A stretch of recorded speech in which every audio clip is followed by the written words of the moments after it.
Hello, everyone. Welcome to Durrett Steak. Let's get started. So again, I promise I will go over NBA free agency at some point within the next couple weeks or so. But like I talked about with my last podcast, as far as different realignment scenarios, I want to continue to talk about college football here. Um, in this case, with all this realignment stuff that's happening and realignment stuff that probably will happen either in the near future or future at some point, how does that affect the college football playoff? As we know, the college football playoff committee had a proposal, 12-team playoff. There's the top four seeds get a bye in the first round, so you have a 5 versus 12, 6 for 11, so forth. And those higher seeds host home field before it goes to neutral field for the next round. And then it's the six highest conference champions get the out bid and stuff like that. Um, but that got disapproved back in January. Well, with conference realignment stuff, I feel like that's definitely going to affect how um, the college football playoff committee kind of comes up with a new proposal. Since this original proposal of four teams will end by 2026. What's interesting is that Colin Cowherd, a famous Fox Sports personality, he said that college football should become like college basketball in a way where you have something similar to March Madness, because obviously March Madness is one of the best sports events of the year. It's that awesome. And college football is you can't have 68 teams, but it's like he was saying to have a 16-team playoff and go from there. Um, for me, I wouldn't mind a 16-team playoff. I feel like it's just a little bit too much in my opinion. I wouldn't go that far. But I do like the idea of a 12-team playoff, which the college football playoff committee originally had. Now, here's the different changes and proposals that I would make so that way it gets approved this time, since last time it didn't get approved. So here's the one change. There will be no more New Year's Six Bowl games. Instead, you use those different New Year's Six Bowl game locations to host these playoff games. So, for example, the New Year's Six Bowl games are in Dallas, LA, Miami, New Orleans, Atlanta, and Phoenix. So you just host the different playoff games throughout there. And like I said, the original plan for the college football playoff committee was during the first round have the higher seeds host. Well, there's not going to be any of that.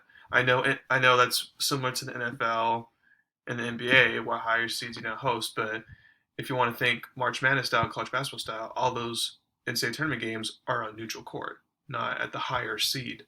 So I feel like you'll have a chance for more upsets, and B, be more fun if it's on a neutral field. And that way you still get the use of these different locations that were used for New Year's Six Bowl games. Now, there's gonna be those fans that be like, you can't get rid of the Rose Bowl, you can't get rid of the Sugar Bowl. It's like, but with the Pac-12 potentially dissolving or simply not being as good as it was, the Rose Bowl is already kind of dead. And then since we already had the 14 playoffs, it rotates every year.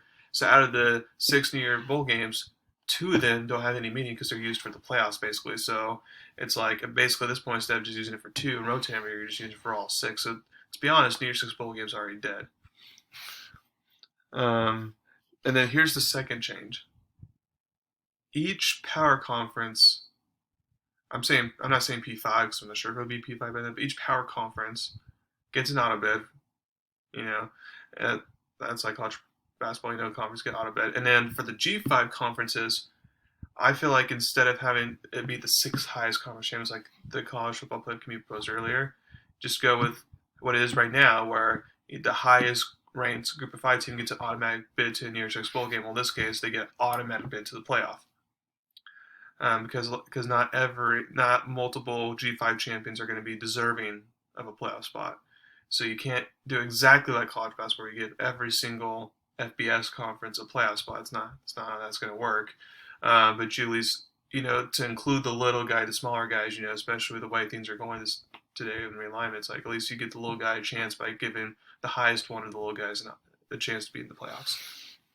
Now, um, it will be an unwritten rule basically that out of the remaining 6 at large spots, or 5 or 7 at large spots, depending on how many power conferences there are, that most of them will go to the SEC Big Ten teams.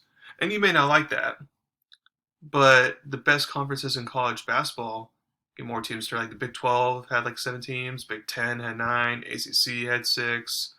Big East, which is a power conference within basketball standards, had like 7. So it's just like, yeah, we don't complain how they got too many teams in.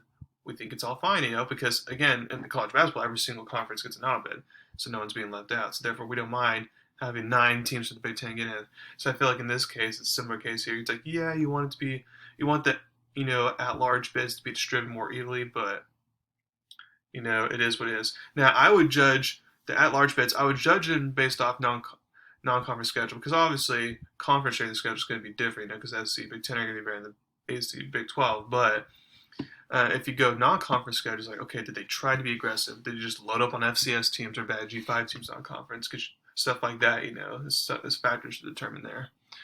So that way it's not based off, well, since they have a high record in SEC, they automatically get an at-large. But it's like, no. It's like, who did good in non-conference, who tried to be aggressive scheduling-wise, stuff like that. And then here's the final proposal. So as I said earlier, they had like the 5 seed versus 12 seeds, 6 seeds versus 11 seeds, and so forth. But in this case, for the first round, you have the bottom 4 teams play each other in the first round, and then the next 4 and so on, or next 2 and so on. So here's an example. So in the first round, you have the 9 seed versus 12 seed, and 10 seed versus 11 seed. So if we go based off last year's final playoff rankings, you would have 9 Oklahoma State versus 12 Pittsburgh, and 10 Michigan State versus 11 Utah. Now that those are both pretty good games, and both games come right down to the wire. Like for example, last year, Kenny Pickett for Pittsburgh didn't even play in that. I think it was the Cotton Bowl game, and it's just like, well, therefore Pittsburgh lost the game. But since this is the playoffs, none of these teams are going to have players sitting out, which makes the games that much more appealing. Because some people think New Year's Six bowl games are also, if you're a team like Ohio State, you think, well, New Year's Six bowl game is the minimum because you'd rather be in the playoffs. So that's why they had 2, their top receivers both sit out for that Rose Bowl game. So it's just like, you're not going to get that. So in this case, I would take Oklahoma State over Pittsburgh, and then I would take Utah to upset Michigan State there. So then let's say you have 8 Ole Miss versus 9 Oklahoma State, and then 7 Baylor versus 11 Utah. In this case, both games I think again will be close, but I would take 9 Oklahoma State to upset 8 Ole Miss, and then I would take Baylor to beat Utah. And then you go to the next round, and you would have the 5 and 6 seeds playing. So then you get 5 Notre Dame versus 9 Oklahoma State, which we had, in the Fiesta Bowl. Now it was a great game, it came down right to the wire there. Oklahoma State get the win, so I'd pick them to win here. And then you would have 6 Ohio State, 7 Baylor. That would be an awesome, fantastic game. That one can go either. I would go Ohio State there, but that would be a pretty good game. So then you get the 3 and 4 seeds involved. So you'd have 3 Georgia versus 6 Ohio State, and 4 Cincinnati versus 9 Oklahoma State. I would take Cincinnati there barely, but that can go either way there. And then for the Georgia-Ohio State game, that would be a fantastic game. The best defense versus arguably the best offense in college football. That would be an awesome game to watch there. I would take Georgia just because Ohio State's defense is a little bit bad, but that would be an awesome game to watch. And then you get the 1 seed Alabama, 2 seed Michigan from last year, facing the 2 seed, and Georgia would be the same, and then Alabama and Cincinnati would end up being the same. But the path to get there, as you can see, is a lot different. There were some upsets. I predict most of these games, if not a lot of them, would be really close, so you want to get a lot of blowouts. And you'd have a team playing every single way. Because here's the thing, I'm not saying get rid of the other bowl games. Keep all the other bowl games, because those are important for all those other schools and conferences and all that. But a team doesn't need a 3-4 week bye to get ready for a playoff game. It's like, so in this case, you have team. Now, of course, if you're the 1-2 seed, you get a long bye. But if you're like a 7 or 8 seed, you don't get that much of a bye. Because honestly, you don't need one. Like that. So this, the first playoff game could take place, the Saturday after the final college football playoff rankings were revealed that Sunday, so 6 days later, whatever. And then you can go every Saturday from that point on. Because while you do have other bowl games, you are competing with NFL watch time. You're competing with the start of the NBA season and college basketball season start time. So it's like you're competing with all those different windows there. But instead of just bowl games, if you have a legit playoff game or 2 every single Saturday all the way up until the championship game, then that's how you're going to get, an average college. I would watch either way, but that's how you get an average college football fan to just tune in and stuff and be excited every week. Because people are going to, I know that the Army-Navy game's the Saturday right after the college football playoff rankings are revealed and all that. But it's just like all the other games, it's like, well, some people watch bowl games, other people don't, unless if it's a high profile bowl game. Um, but it's like that's a way to kind of fix that. So you get high profile games, like I said, throughout the week. You fix the issue of people sitting out for New Year's Six bowl games. That won't happen anymore because you're in the playoffs. And then you just create more high profile good games, which is, as a college football fan, you would want. Now there are some like finance issues and all that stuff that would have to be worked out. Obviously, you're adding more games here, especially if you're like a lower seed, like a 10 or 11 seed, and you make a deep run, to the Final Four or something. That'll create a lot more games in that scenario.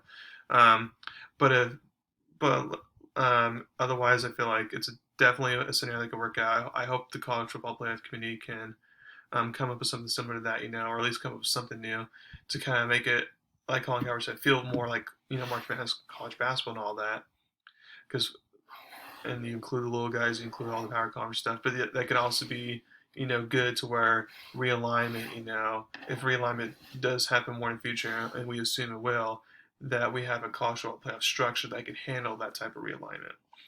So that's it for today. Thank you very much for listening to my podcast. Please subscribe to my channel and about me. Thank you very much, and have a wonderful day.